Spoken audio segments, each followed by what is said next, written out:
Hoje quem vai trazer o conhecimento da parte de Deus para nós é a Dona Júlia. Pode vir aqui, Dona Júlia. Nossa seminarista, né? Agora ela vai nos abençoar com aquilo que Deus tem abençoado ela nos últimos 6 meses, né? E a gente vai beber um pouco, né? E aí eu descanso também, né? É bom. Então fique à vontade, minha filha, Deus te abençoe. A única exigência do pessoal da mídia é você tem que ficar ali, ó, pelo menos no raio da câmera. 2 para cá e 2 para cá, igual forró. É aqui, ó.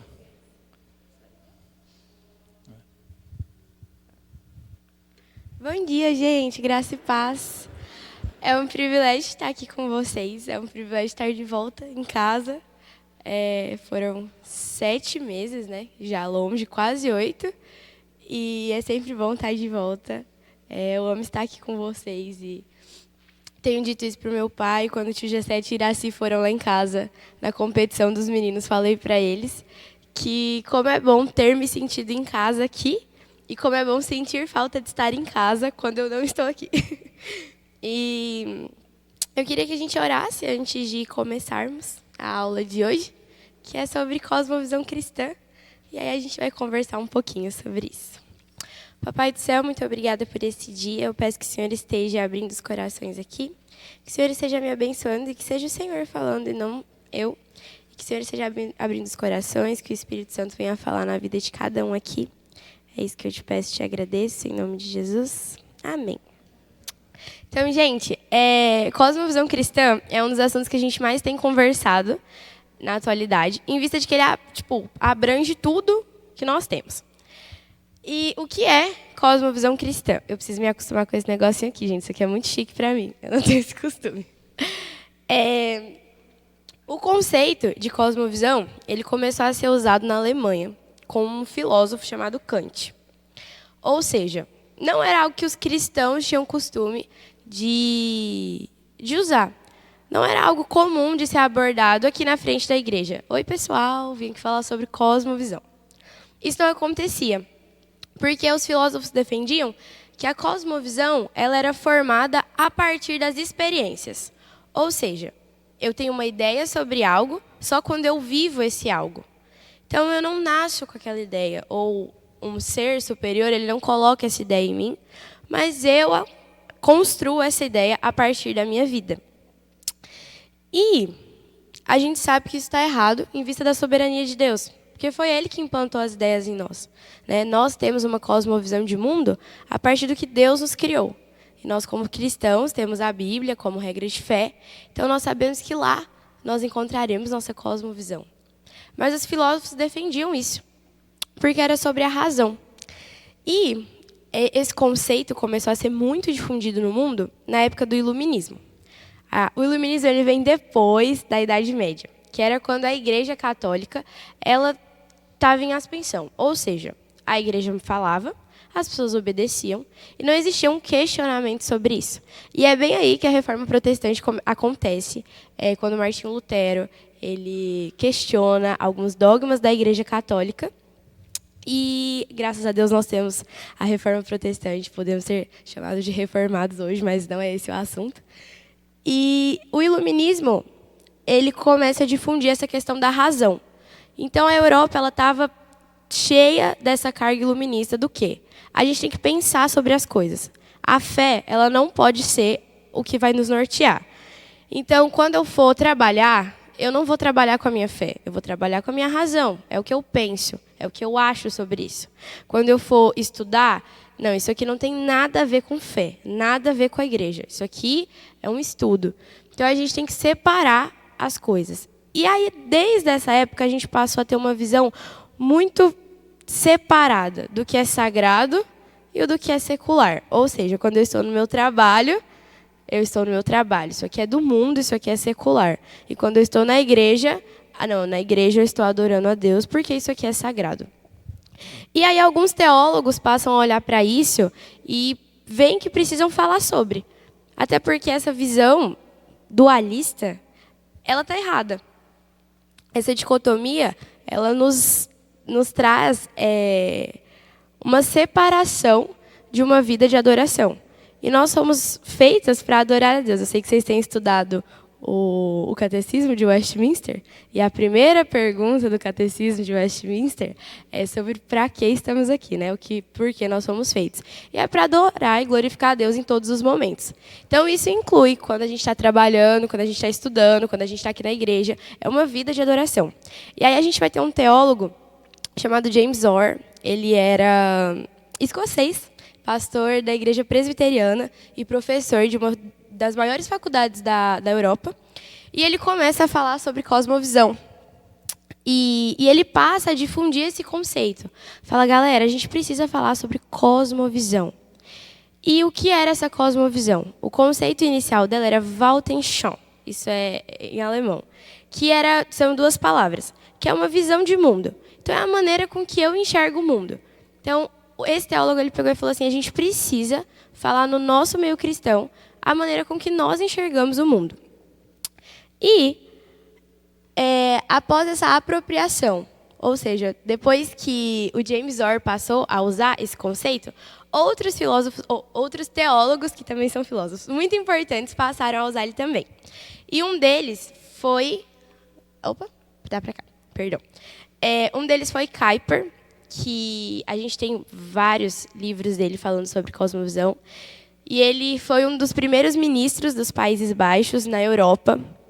E ele difunde muito essa questão do ser cristão em outras esferas. Eu vou explicar já o que é isso. E o Doiver também, ele era professor de Direito na Universidade Livre da Alemanha.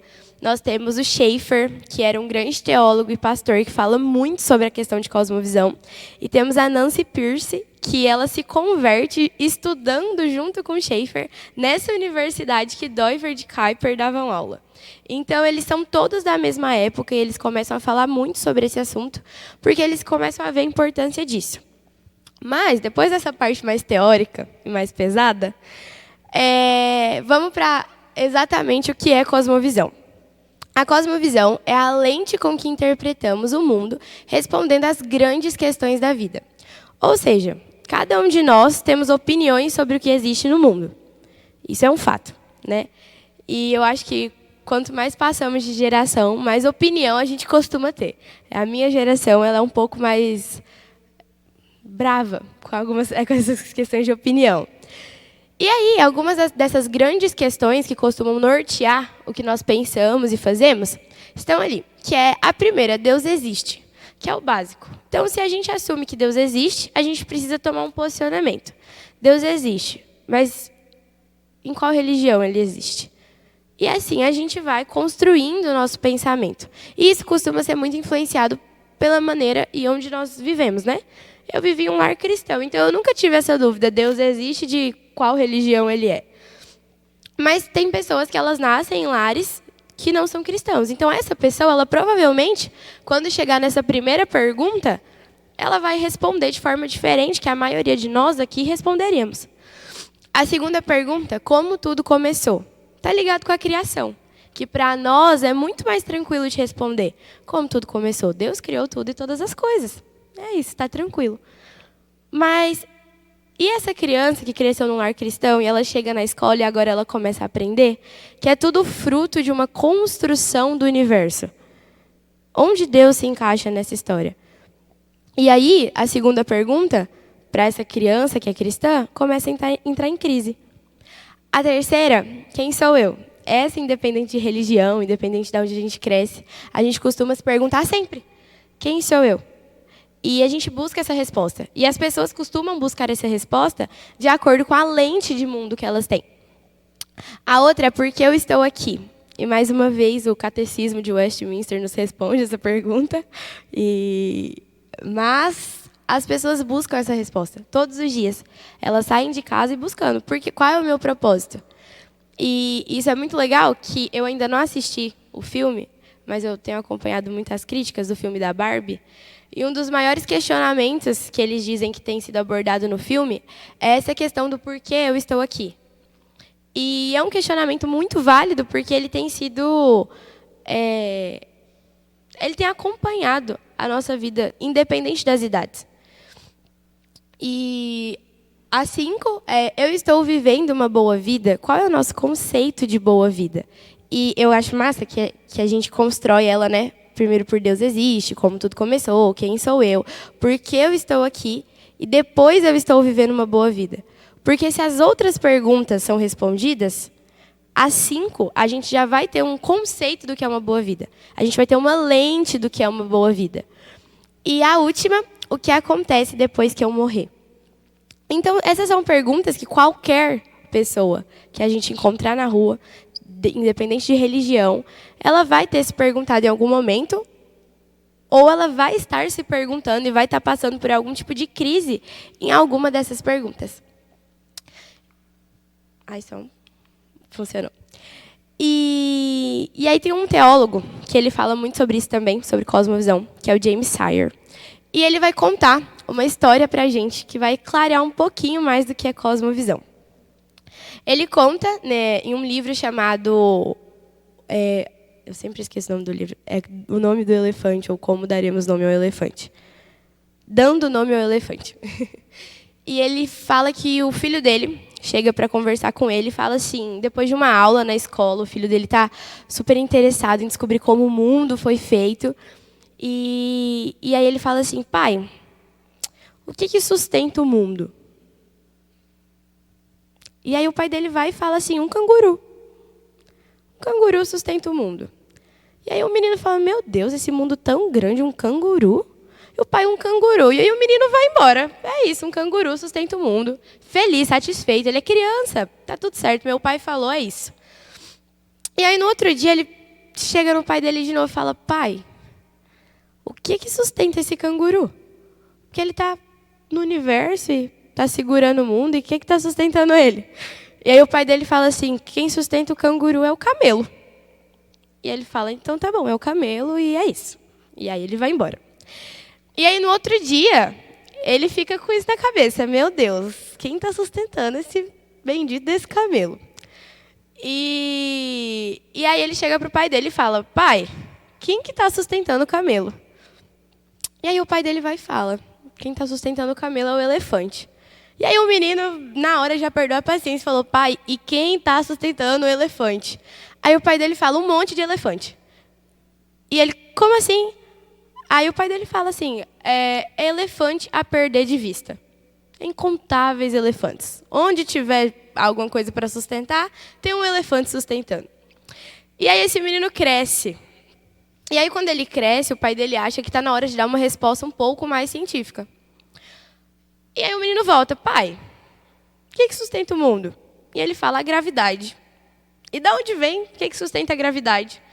E aí o pai dele explica as leis de Newton para ele, toda a questão científica. E aí ele passa para outra pergunta, que é uma pergunta que a gente não responde com nada científico, e a gente não responde com a razão. E aí ele vai e fala: pai, e de onde vem essa gravidade? E de onde vem todas essas leis? E de onde vem o universo? E aí o pai dele fica sem resposta de novo e fala: filho, é isso que a gente tem, acabou aqui. E é isso. Mas nós temos a decisão de dar nome a esse elefante. E a gente sabe que ele é Deus. E ele sustenta o mundo, ele sustenta a nossa existência. Então, nós precisamos tomar um posicionamento de como nós enxergaremos a vida se nós decidimos que Deus é este que sustenta o mundo e o universo. E por isso, falar de cosmovisão cristã é tão importante. Porque, às vezes, nós enxergamos o mundo de uma forma não cristã, mesmo assumindo que esse Deus é o que sustenta o mundo. Ou seja, eu sei que Deus existe, eu sei que Ele é soberano, e eu frequento a igreja todos os domingos, eu venho em todos os cultos de quinta-feira, mas na minha vida, no meu cotidiano, a lente com que eu olho as situações do mundo não é uma lente cristã. E por que ela não costuma ser uma lente cristã? Porque nós estamos muito distantes do ideal de cosmovisão cristã. E para mim, e a gente tem estudado muito isso, um dos maiores fatores disso é a gente enxergar a cosmovisão cristã como algo que faz parte da igreja e não como algo que faz parte de nós. Mas essas perguntas, elas fazem parte de nós e de quem nós somos. E as respostas delas, se nós assumirmos ser cristãos, ela vai ter uma resposta cristã. E assim, a nossa cosmovisão vai ser formada de forma cristã. E essa questão de ver o mundo como, aqui dentro da igreja, eu sou cristão, e lá fora eu também sou cristão, mas no meu trabalho, ou a gente parte para algo muito mais radical, como na igreja eu sou cristão, e lá fora eu sou cristão. Eu sou um cristão maluco. Se o meu colega de trabalho está escutando uma música que não é da igreja, eu vou xingar ele, porque eu sou cristão e ele não pode escutar uma música do meu lado que não seja uma música cristã. E aí, Abraham Kuyper, que é um dos que eu citei lá no comecinho, ele vai falar sobre um conceito muito legal que se chama soberania das esferas. E ele defende que Deus, em sua criação soberana e livre, Deus criou de maneira autônoma tudo e todas as coisas. Ele cria esferas, ele cria caixinhas soberanas, igualitárias, que elas convivem em harmonia entre si. E ele nos dá o privilégio de fazermos parte dessas esferas. Ele nos concede a graça, sejamos nós cristãos ou não, de participarmos dessas esferas. E algumas das principais esferas são a esfera da igreja, a esfera da família, a esfera do trabalho, a esfera da escola, da arte e do Estado. E dentro dessas esferas, Kuyper ele vai defender muito o quanto nós precisamos entender que as esferas não podem entrar uma dentro da outra. Ou seja, o Estado ele não pode entrar dentro da igreja. Ele não pode ter autonomia sobre a igreja. Ele não pode mandar na igreja. Mas a igreja também ela não deve tentar entrar dentro do Estado. Ela não pode ter autonomia sobre o Estado. A igreja também não pode ter autonomia sobre a arte. A arte não é da igreja. Ela é uma esfera individual. Como também o Estado não pode mandar na arte. E aí a gente entra, né? Como a família. A família é uma esfera individual. Então não pode existir outra esfera que tente mandar na família. O Estado ou a igreja, que são os que a gente costuma ver, né, tendo essa questão de impor sobre outras esferas. Então, por exemplo, a educação ela é uma esfera. E o Estado, ele não deveria estar assumindo o papel da educação ou interferindo na educação. A igreja, ela é uma esfera. Então, ela não deve e nem deveria estar assumindo o papel da educação ou assumindo o papel da família. E a gente tem visto muito isso. Às vezes, a gente, lá no seminário, nós temos passeado muito por algumas igrejas. A minha turma, a gente faz estágio um final de semana em cada igreja e de regiões diferentes. Então, é muito comum, principalmente com criança, nós vermos pais que eles esperam que a igreja supra todas as necessidades daquela criança. A necessidade de ter uma família, a necessidade de ter um ensino, de uma educação, a necessidade de aprender o que é certo e o que é errado. E isso é um pensamento que toma a esfera da educação, da arte, da família, e ela joga essa responsabilidade na igreja. E isso acontecia muito na Idade Média. Por isso, às vezes, a gente tem essa mania feia de achar que a igreja ela deve ser soberana sobre todas as outras esferas. Mas não. O único ser soberano sobre todas as esferas é Deus. E é nossa responsabilidade, como cristão, administrar isso de maneira santa, para que a gente possa ser cristãos com excelência em cada uma dessas esferas. Ou seja, eu sou cristão dentro da igreja, mas eu também sou cristão quando se trata de arte. Eu também sou cristão quando se trata do Estado. Eu também sou cristão quando se trata da educação. E sabendo disso, onde quer que eu esteja, eu vou manter o meu posicionamento cristão. Onde quer que eu esteja, a minha lente, o meu óculos, o que vai direcionar o que eu estiver enxergando, vai ser o meu cristianismo. E isso significa que, em alguns momentos, estou procurando outra palavra, mas a gente costuma usar muita militância, né, de hoje.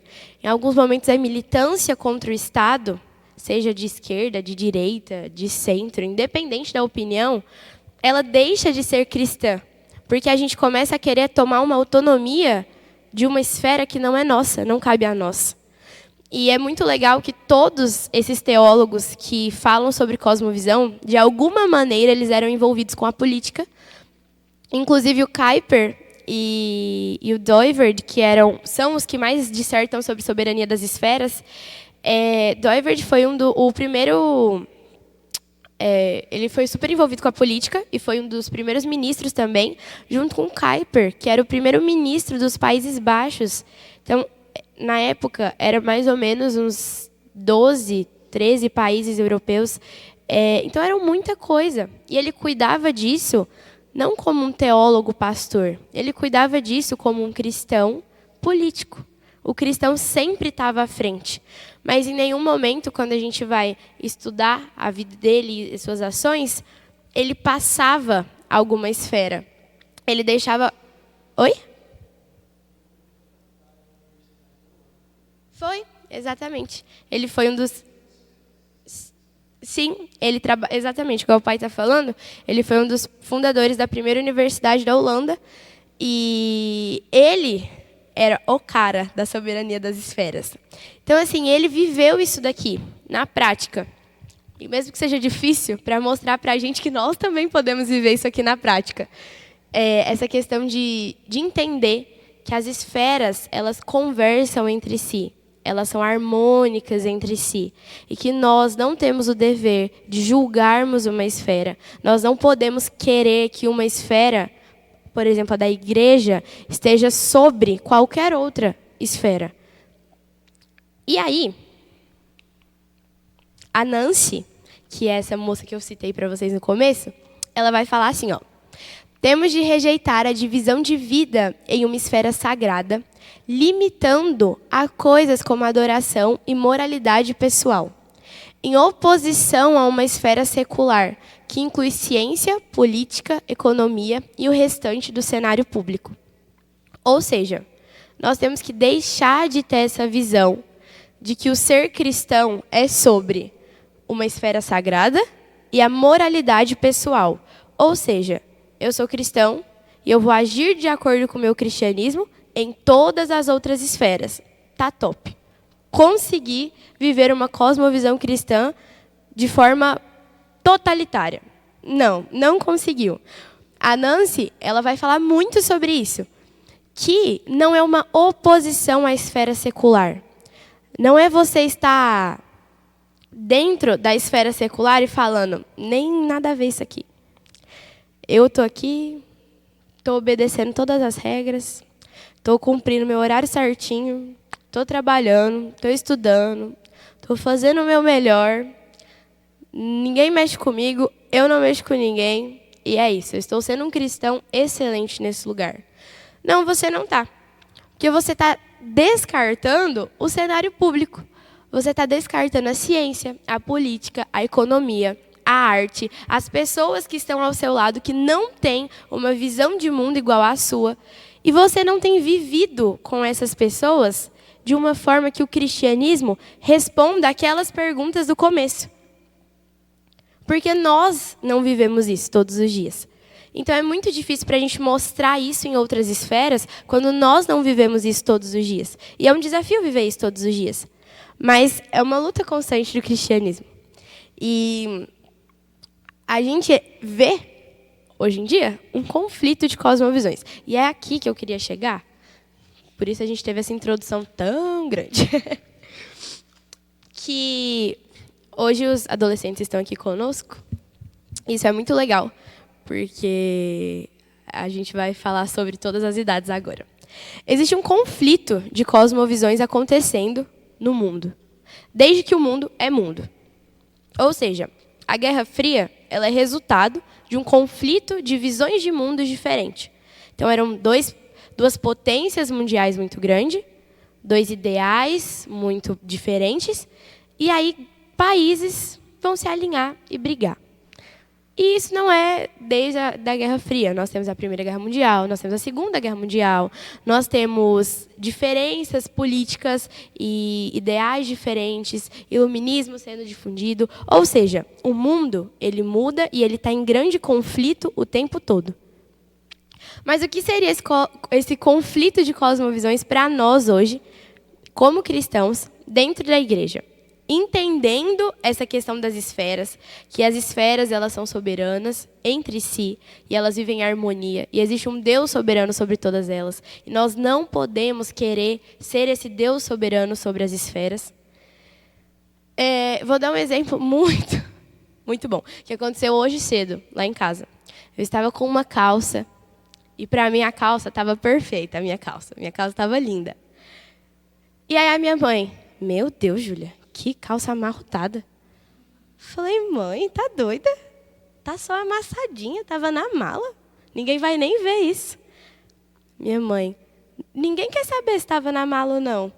E eu, mãe, quem que vai reparar se minha roupa tá com esse amassado aqui ou não? E ela, que desleixo, pelo amor de Deus. Vai botar outra calça, senão vai passar essa calça.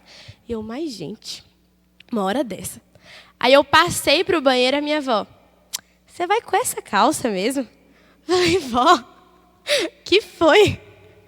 Aí ela, que desbotada essa calça, né? Você não acha? Falei, tudo bem.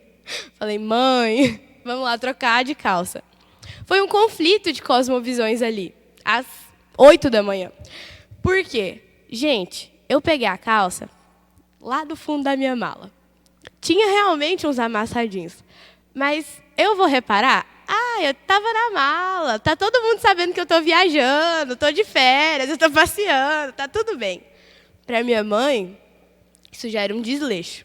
Para minha avó, estava desbotada. Ela conseguiu ver a cor desbotada da calça. A calça é preta. Para mim, ela está preta, como ela sempre esteve. E para mim, isso não teria nenhum problema. Eu vi com a calça. Nenhum. E eu não estaria pecando se eu viesse com a calça, né? E isso que eu acho muito legal. O conflito de cosmovisões, ele não é sobre algo que é pecado ou não é pecado.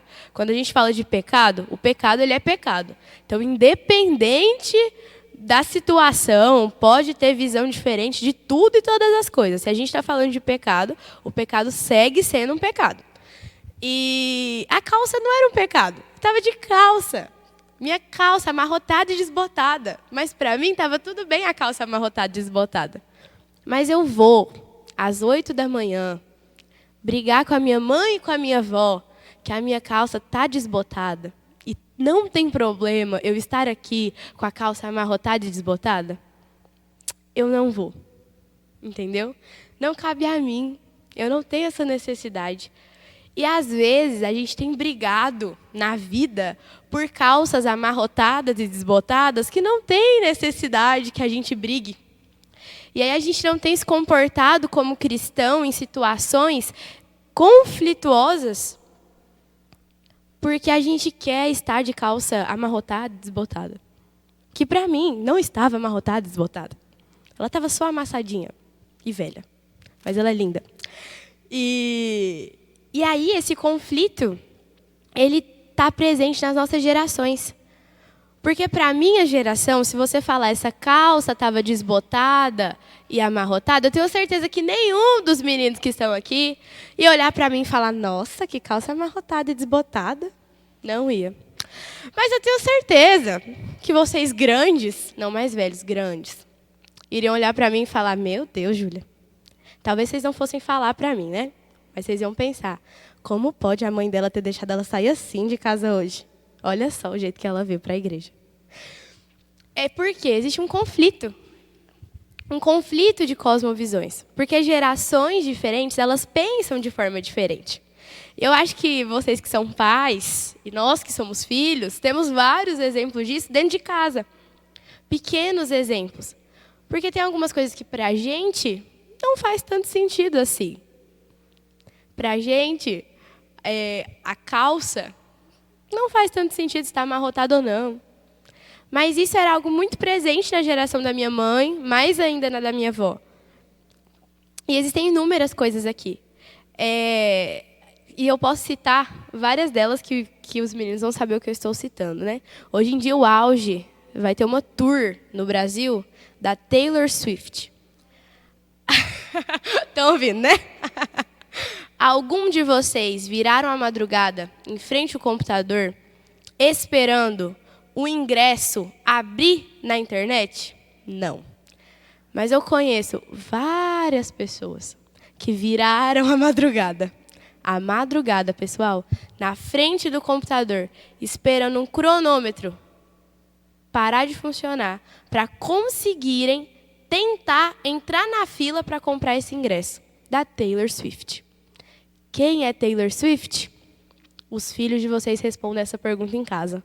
Eu tenho certeza que eles vão saber responder. Mas, às vezes, qual é a importância da Taylor Swift na vida dessa criança? Gente, ela é importante, de alguma forma. E provavelmente porque ela responde a alguma daquelas perguntas do começo. Deus existe, porque eu estou aqui, quem sou eu? De alguma maneira, a Taylor Swift provavelmente tem respondido alguma daquelas perguntas. E não é errado a criança gostar de Taylor Swift. Mas é errado a gente ter isso como o que responde às nossas perguntas, em vista de que nós acreditamos em Jesus. E... próximo slide. E aqui, né, é sobre as diferentes gerações. Que cada geração tende a responder às grandes questões da vida de uma forma particular. Ou seja, às vezes, se vocês me perguntarem por que eu estou aqui, eu vou responder para glorificar a Cristo em todo e qualquer momento, qualquer situação, onde quer que Ele me coloque. Se vocês me perguntassem isso há uns anos atrás, eu ia responder, não sei e vou descobrir. E a maioria das pessoas que você perguntar isso vai depender de gerações. Provavelmente, se você perguntar isso para alguém mais de idade, ele vai ter uma resposta diferente de uma menina e um menino de 15 anos de idade. Por quê? Porque existe uma forma particular, intrínseca a nós, que está dentro de nós, de respondermos aquelas perguntas. E, em grande parte das vezes, essa diferença traz um conflito em vez de troca. E não deveríamos nos conformar com essa divergência. Ou seja, algo que a gente tem visto muito nas igrejas é o desprezo de alguma das gerações pela outra geração. Ou seja, a minha maneira de ver o mundo, sendo ela cristã, mais uma vez lembrando que quando a gente fala de pecado, dentro de cosmovisão, o pecado continua sendo pecado, independente das gerações que a gente está falando. Mas coisas tranquilas, como, por exemplo, pastor, no dia do culto de jovens a gente quer desligar a luz. Tem algum pecado em desligar a luz na hora do louvor? Não tem, gente. Na igreja dele não pode, mas está tudo bem. A gente tem esse costume em nossas igrejas? Nós não temos. Mas está errado? Não. E se eu contar para vocês que a gente teve um peteco, assim, bonito, em uma igreja, simplesmente por conta da luz? Da luz. Era um conflito de quê? Um conflito de cosmovisões. Eu acho que está erradíssimo desligar a luz na hora do louvor. Pastor, é a luz. É só a luz. Não, mas não vai desligar. Ah, mas vai desligar. Ah, não. Cai de uma luz. Em algum momento, a discussão era sobre um pecado? Não era.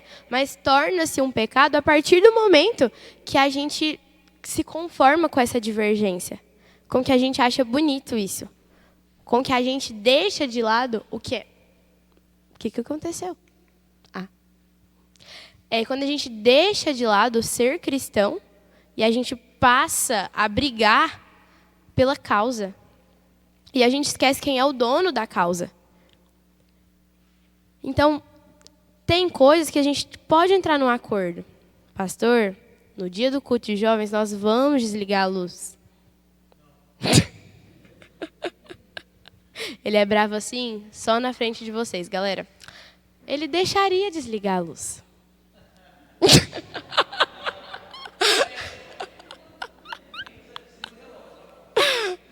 Olha aí. Olha só. Pronto. É uma conversa. É uma questão de diálogo.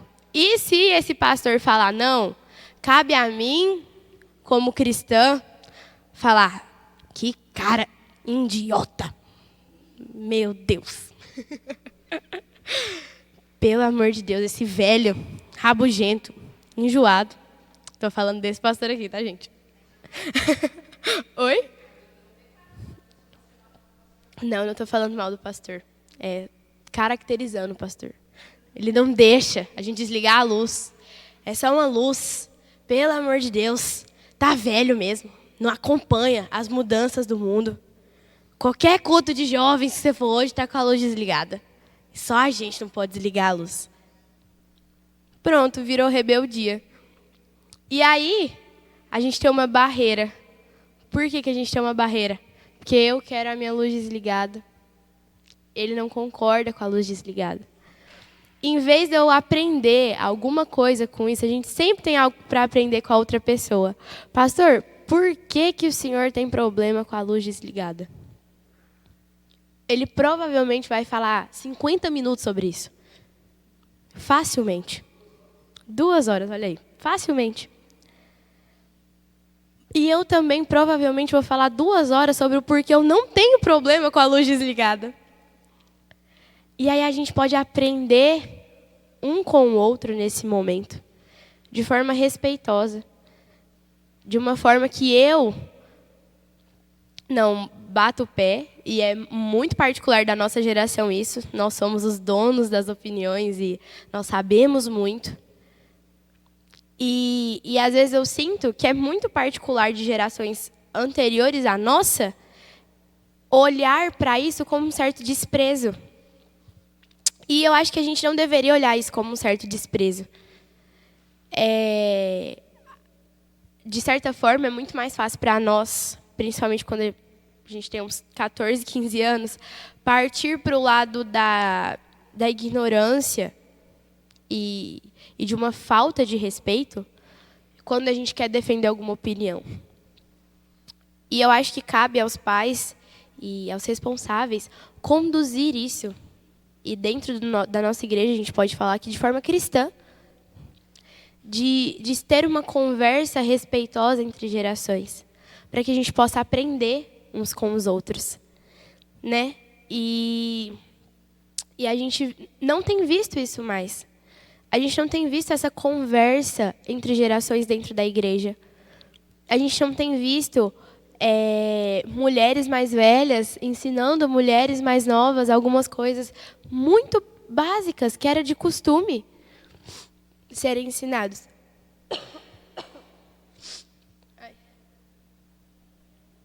Desculpa. A gente não tem visto essa conversa existindo aqui, no MBD. E eu não sou contra a separação de salas, mas às vezes eu acho que é bom nós estarmos juntos para a gente rir tanto de compras de ingresso da Taylor Swift, como de roupas que deveriam ser passadas e não foram, juntos. E vivermos a unidade do corpo de Cristo, porque a nossa cosmovisão é a mesma. E esses assuntos são tão secundários e eles têm causado tanta divisão no corpo de Cristo, porque eu faço parte do corpo de Cristo. A Mari também faz. Meu pai também faz. E nós temos idades diferentes. E nós temos uma funcionalidade dentro desse corpo, independente das nossas idades. E é importante essa funcionalidade. E por vezes, eu provavelmente vou discordar da Mari, e a Mari de mim, e eu do meu pai, e o meu pai de nós, e da Mari de mim, e assim sucessivamente. E cada um de nós, em algum momento, vamos discordar.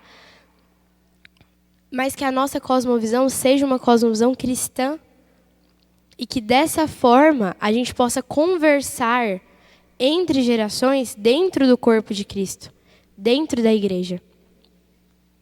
E lá fora, quando nós não estamos dentro da nossa esfera da igreja, que a gente possa conversar com outras pessoas, lembrando a todo momento que provavelmente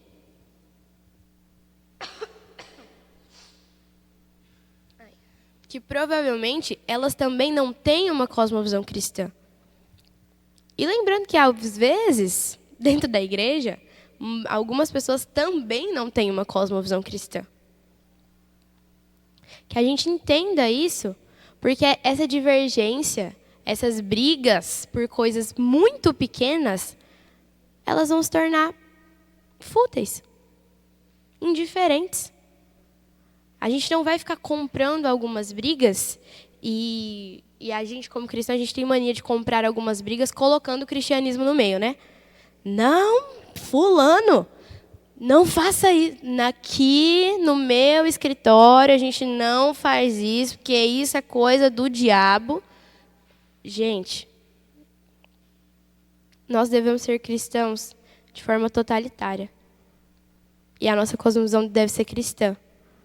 E isso deve impactar as outras pessoas que não têm essa cosmovisão cristã de uma forma que constranja essas outras pessoas. Que essas pessoas elas se perguntem como esse indivíduo sabe por que ele está aqui, quem criou ele, quem ele é, como ele age de acordo com isso todos os dias. E não é que a gente não vai errar, porque a gente vai errar. Mas essas perguntas que eu mostrei no começo, quando elas são respondidas de forma cristã, a gente vive uma vida muito mais leve em qualquer lugar. E a gente traz um impacto na vida de pessoas que não têm essa cosmovisão. Porque eu garanto para vocês que em qualquer idade, independente da geração, existe a pergunta: quem eu sou? Por que eu estou aqui? Quando eu vou? Para onde eu vou quando eu morrer? E tá aí. E aí a gente tem perdido tempo discutido por coisas muito pequenas. Lá fora, aqui dentro. Isso tem sido um reflexo de uma falta de cosmovisão cristã em nós. E é muito difícil nós vivermos essa totalidade cristã. E aqui, né, tem algumas coisas de como resolver essa divergência. Nós devemos lembrar que a Bíblia é nossa norteadora, nossa regra de fé. É de lá que nós tiramos a nossa cosmovisão cristã. É Cristo, Deus Pai soberano, sobre toda a criação. É este o nosso norteador. E aos pais e responsáveis, gerações um pouco mais anteriores à minha, deve ser lembrado que vocês são os responsáveis pelo ensino dos filhos. A maneira com que vocês enxergam o mundo é derramada em suas crianças. E isso vai muito além do que vocês dizem. Ou seja, a cosmovisão cristã, a maneira com que vocês enxergam a vida lá fora, ela é derramada todos os dias para quem convive com vocês. Principalmente quando é criança. A gente, né, as criancinhas, elas pegam muito do que elas vivem com outras pessoas. Então, não adianta afirmar que você é cristão e que tem uma cosmovisão cristã, e isso não é vivido diariamente. Essas perguntas não são respondidas de uma forma cristã diariamente na sua vida. Isso vai ser refletido em algum momento na vida de alguém que está próximo a você. Em seus amigos, nos seus filhos, nos seus parentes. E aos filhos, discordar não é errado, mas agir com rebeldia diante de outras opiniões vai contra o cristianismo. Rebeldia é um pecado. E como eu disse, dentro da cosmovisão cristã, mesmo que algumas coisas sejam diferentes, o pecado ele nunca deixou de ser pecado. Mas cabe a nós refletirmos, todos nós, se algumas situações que existe essa indignação de alguma das partes, seja dos mais velhos ou dos mais novos. Existe um motivo para essa indignação existir. E às vezes a gente quer impor alguma coisa e dar opinião sobre alguma coisa, e a gente defende essa ideia com todo o nosso ser, mas a gente não vive essa ideia. E aí é muito difícil para as pessoas aceitarem isso. Porque elas não veem isso. E isso é muito engraçado, que uma coisa que meu pai vive pregando aqui, eu não sei se ele ainda fala muito sobre isso, mas ele falava, que é a quantidade de cristãos que existem no Brasil hoje. É altíssima. E por que a gente não tem visto uma diferença hoje? Porque eu, particularmente, não acredito que todos esses cristãos tenham uma cosmovisão cristã. Porque a partir do momento que a gente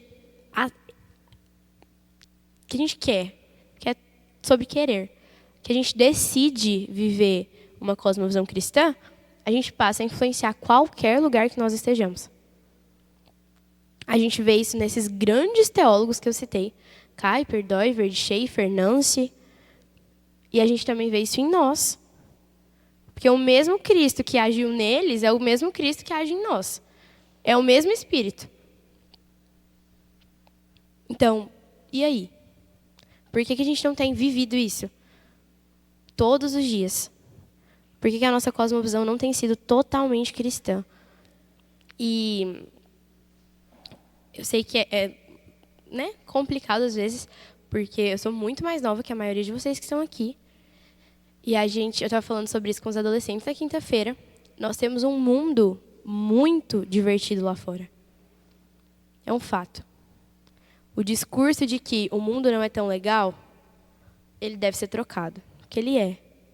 E muitas vezes a gente olha para as pessoas que estão no mundo e a gente fala, meu Deus, eu estou aqui tentando, e esse indivíduo não tenta nada e a vida dele é incrível. Mas aquelas perguntas têm sido repassadas na mente desse indivíduo com toda certeza, todos os dias. Quem sou eu? Por que eu estou aqui? Para onde eu vou? E o fato da gente poder responder essas perguntas é um privilégio. E a gente precisa viver de acordo com isso. E assumir a responsabilidade de sermos cristãos. Lewis é um dos meus escritores preferidos, escritor de As Crônicas de Nárnia e de muitos outros livros incríveis. Ele vai falar que eu acredito no cristianismo como acredito que o sol nasce todo dia. Não apenas porque eu vejo, mas porque através dele eu vejo tudo ao meu redor. A gente consegue enxergar outras coisas quando o sol está brilhando. À noite algumas coisas têm cores e formas diferentes. E voltando, né, ao fato da minha idade, que eu comecei, estava esperando chegar a frase do C.S. Lewis, o mundo é, assim, muito divertido. E tem muita coisa lá fora que é muito mais fácil do que aqui dentro da igreja. E a minha turma, no seminário, ela é composta de várias pessoas muito novas, né? Acho que o mais velho da turma tem 24 anos. Acho que é isso mesmo. 24 ou 25. E tem a Lúcia também. A Lúcia é a mais velha. Mas, enfim, é uma turma de pessoas muito novas. E todos nós, em nossas conversas, em nossos partilhares de vida, tivemos que abrir mão de muitas coisas que pareciam inofensivas, mas que, a partir do momento que nós decidirmos viver inteiramente para Cristo, e viver inteiramente para Cristo não é estar dentro do ministério como pastor ou missionário, mas é ser cristão, porque o cristão ele é quem vive inteiramente para Cristo. A partir desse momento, nós tivemos que deixar algumas coisas. E é muito difícil deixar algumas coisas todos os dias, para qualquer idade. E a gente conversa muito sobre isso. É uma decisão. É uma decisão diária de ser cristão e ter uma cosmovisão cristã. E, gente, eu juro que eu estou terminando. Que horas são? Ah, eu estou no horário, né? Ok. Verdade. Eu queria pedir para que 3 de vocês, cada um abrisse um texto e lesse, por favor.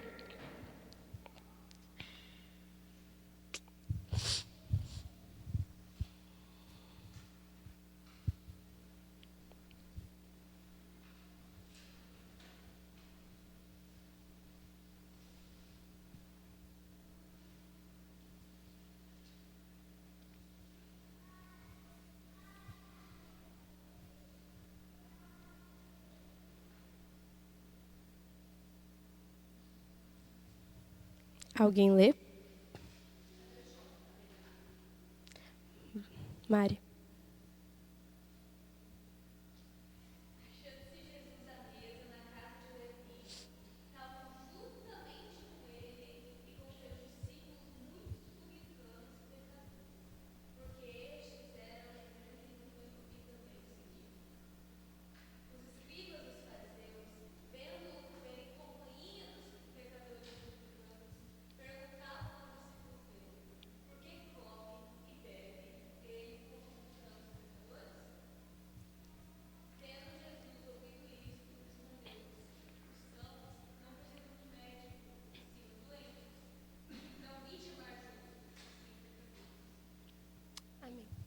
Próximo é João.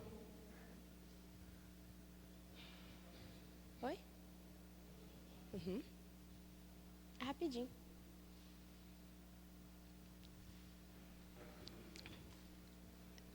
Não. É João mesmo. João 4:4.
Tem um último, mas deixa eu comentar um pouquinho sobre esses dois.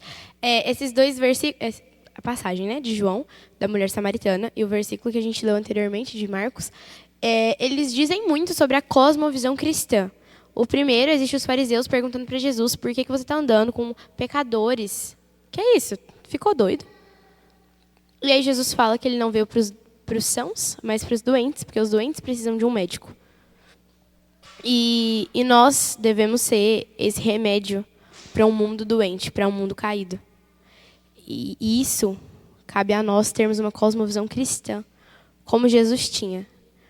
Jesus, ele podia estar, e ele estava com pecadores, porque a cosmovisão cristã dele não era abalada. E nós, como humanos, a gente às vezes vive com uma certa desculpa de que existem certos ambientes que nos levam a pecar. E realmente, não estou dizendo que a gente deva estar em todos os tipos de lugares. Isso é um fato. Tem lugar que não é para nós estarmos. Mas existem pessoas que nós precisamos ser intencionais. Relacionamento intencional. De mostrar Cristo para essa pessoa. E eu sei que todos aqui, todos, existem pessoas que vocês podem pensar que vocês poderiam estar tendo um relacionamento intencional para mostrar Cristo a ela. E em João 4, né, que é a passagem que conta a história da mulher samaritana, é uma das minhas passagens preferidas da Bíblia, existe um conflito de cosmovisões gigantesco, que ele perpetua desde o Antigo Testamento, quando existe a separação de Jerusalém, a divisão dos reinos. E a gente vê um resultado desse conflito no Novo Testamento, onde judeus não tinham com samaritanos, menosprezavam os samaritanos. E aí Jesus, ele ultrapassa todos esses conflitos secundários, humanos, que nós não deveríamos dar atenção, como Jesus não deu, para dizer a mensagem do reino de Deus. E com a mulher samaritana, Jesus pontua isso várias vezes. Eu sou quem vai te dar água, a água da fonte da vida eterna. Eu sou essa água. E a questão da adoração, né? Ele fala que o Senhor busca quem o adore em espírito e em verdade. Esse conflito secundário de lugar morre com Cristo. E quando Cristo ressuscita, devemos ressuscitar com uma cosmovisão cristã como a dele. E ele ultrapassa barreiras nesse texto de João 4, não só com a questão de ele era um judeu e foi ter com um samaritano. Ele foi ter com uma mulher samaritana. Isso não existia. Esse diálogo entre homem e mulher, principalmente quando era de um povo inferior ao povo judeu. E o último é Marcos... 2 Timóteo, né? Perdão, verdade. 1 Timóteo 4,12. Que é quando Paulo vai falar: ninguém despreze a tua mocidade. Ele vai escrever a Timóteo.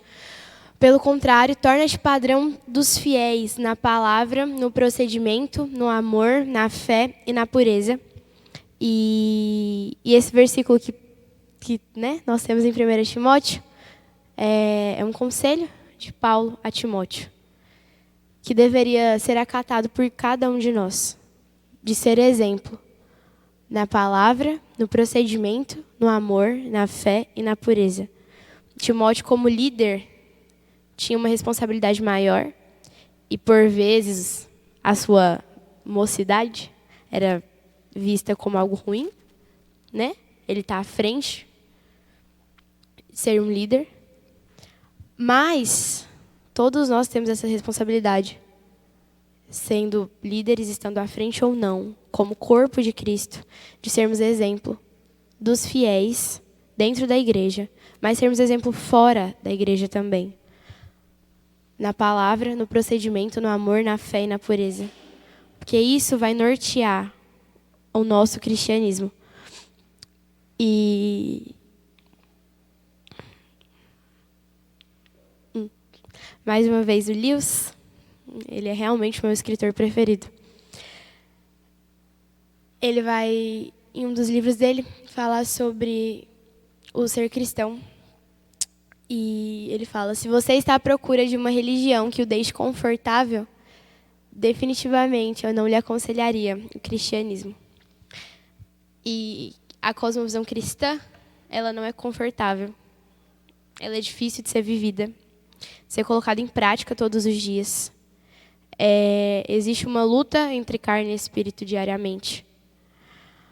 Mas, tendo estudado vários teólogos, tendo tido esse contato mais profundo com a teologia, às vezes a gente fala: esse cara aqui, ele só não é santo porque ele não é Jesus. E o mesmo Espírito que agiu neles é o mesmo Espírito que age em nós. O mesmo Espírito que agiu em Elias é o mesmo Espírito que age em nós. Então, se Elias um dia foi Elias, se Kuyper e Doiverd um dia foram Kuyper e Doiverd, se João Calvino um dia foi João Calvino, não era por eles, era por Cristo. E por eles terem decidido viver uma vida de cosmovisão cristã. E nós podemos tomar essa decisão independente da idade e da geração. E alguns conflitos secundários, eles vão realmente ser secundários. Como para Jesus muitas coisas eram. E alguns questionamentos que os fariseus faziam são muito parecidos com os questionamentos que nós fazemos todos os dias. E isso é muito engraçado. É muito legal a gente estudar alguns textos dos fariseus e falar: gente, meu Deus, olha só, eu faço igual. E nós deixamos de fazer igual a eles e fazer igual a Cristo quando a gente decide viver uma cosmovisão cristã. E aí a gente decide responder cada uma dessas perguntas. Ih, parou.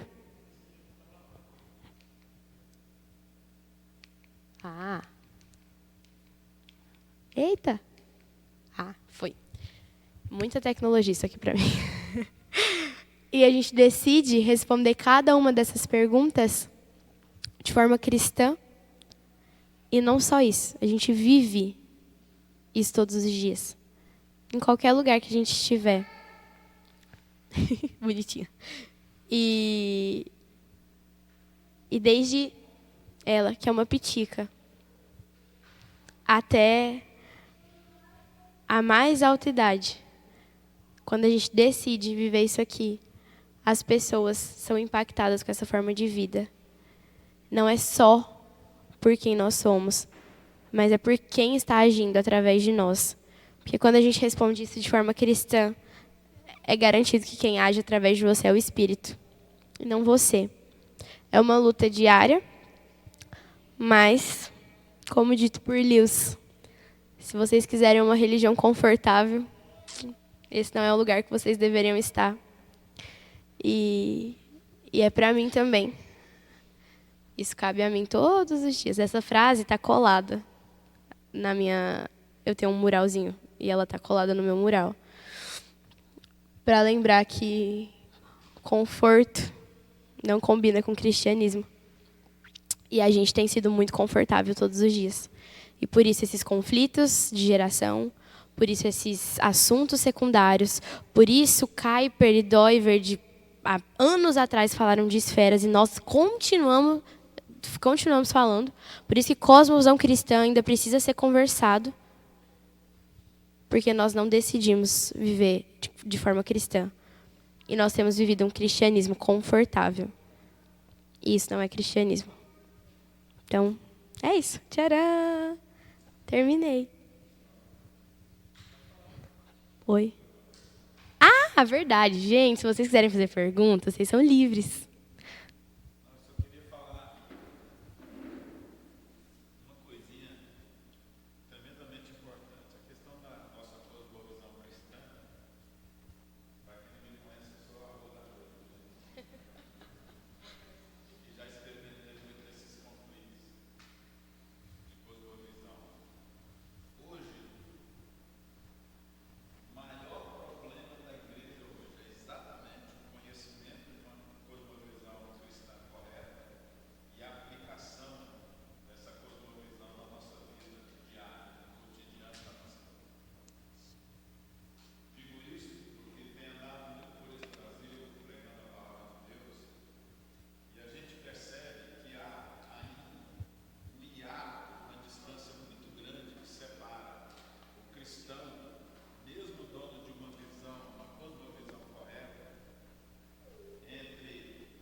e ele falou para mim algo que gelou meu coração.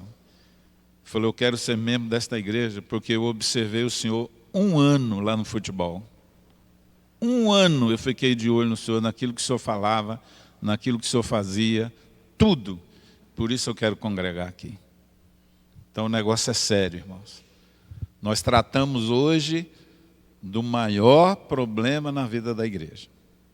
Esse é o primeiro ponto. Segundo ponto, nesse esfregar de gerações para uma aplicação e observância de uma verdadeira cosmovisão cristã, nós temos que tomar outro cuidado, que é a questão da relativização.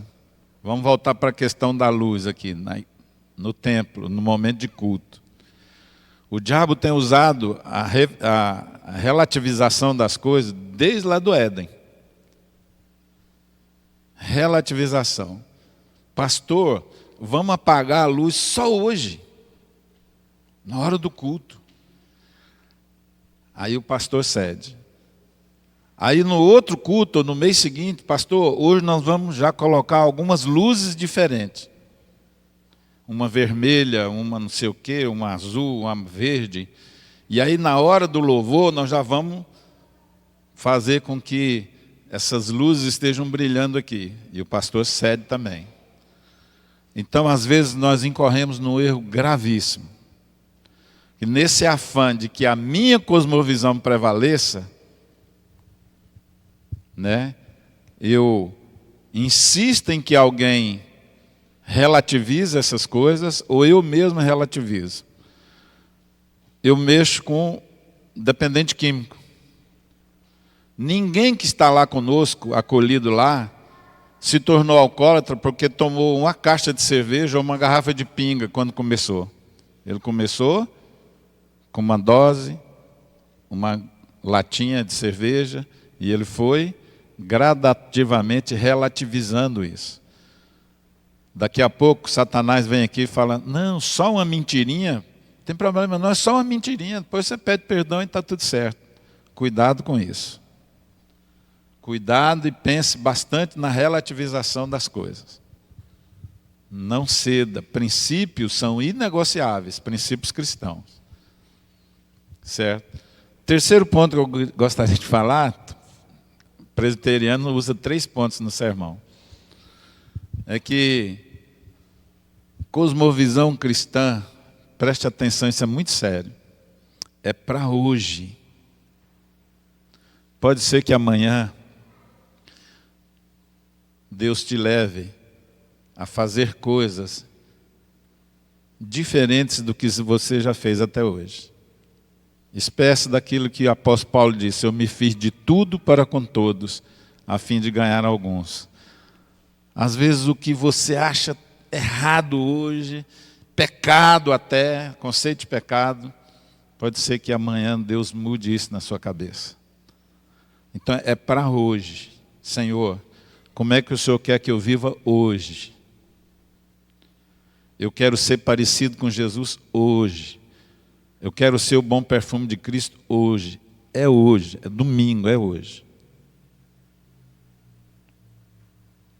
É de acordo com a misericórdia de Deus, é no centro da vontade de Deus. Então, cosmovisão cristã é para hoje. Viva um dia de cada vez. Não queira aplicar, ou já pensar em aplicar, a sua cosmovisão cristã, aquilo que você pensa sobre pecado, sobre todos os eventos da sua vida, para daqui 50 anos. Cuidado. Você pode se dar mal com isso aí. Por último, deixe legados. Deixe legados. Por isso, ache resposta em Deus para todos aqueles questionamentos. E deixe legado para as gerações vindouras. A coisa mais triste do mundo é quando eu vejo crianças na igreja sem os pais hoje. Pais que trocam hoje todo e qualquer evento aí no mundo pelos eventos da igreja. Troca tudo. Se for um churrasco com os amigos, aí eu já não vou no culto. As crianças hoje é que estão clamando para os pais levá-las para a igreja. É triste isso. Muito triste. Deixe legado. Deixe legado para os seus filhos, que vão deixar para os seus netos, para os bisnetos, tataranetos e assim por diante, até 1000 gerações daqueles que amam o Senhor. Deus abençoe. Bênção de Deus.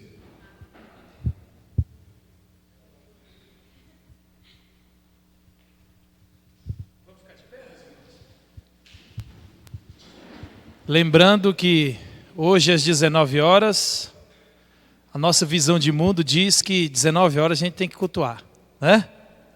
Então eu não tinha apresentado, né, mas meu sogro e minha sogra vieram passar essa semana conosco aí, trouxe a Júlia e tem a Isa ali, que é amiga da Júlia, seja bem-vindo. Já é a segunda vez que ela veio depois que a Júlia foi embora, mas venha mais, viu, Isa?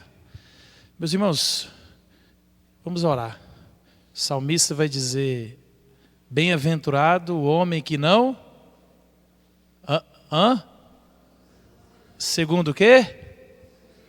Segundo a cosmovisão dos ímpios. Que seja só um start para eu e você começarmos a pensar. Isso aqui daria para a gente conversar a vida inteira. E a gente estaria destrinchando a palavra de Deus. Mas que nós possamos olhar com a lente das Escrituras. Pai, em nome de Jesus, obrigado. Obrigado porque mais uma vez o Senhor traz a nós a Tua palavra e chama a nossa atenção para que possamos olhar para o mundo criado pelo Senhor, com os Teus olhos. Nós temos visto isso, a sabedoria de Salomão, ele tenta responder este questionamento de um mundo tão bom, tão gostoso, mas que não enche a lacuna, o buraco do nosso coração. Por quê? Porque nós devemos olhar para este mundo com a lente acima do sol. Que o Espírito Santo do Senhor esteja nos abençoando, para que nós possamos crescer cada vez em estatura, graça e conhecimento do Senhor, para que nós possamos viver o verdadeiro Evangelho e nós possamos de fato pregar e viver aquilo que o Senhor nos ordena. Nos leve para casa debaixo da sua proteção, do teu cuidado. Nos dê um almoço abençoado em família, um dia de descanso. Revigora, meu Deus, as nossas forças, para que à noite possamos vir cultuar ao Senhor, aprender mais e mais do Senhor. Nos abençoe. Em especial quero colocar a vida da família da Sandra.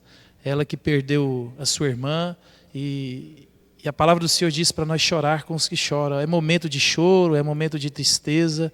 E que o Espírito Santo do Senhor console a nossa irmã, a família, os seus pais, toda a sua parentela. É momento de perda.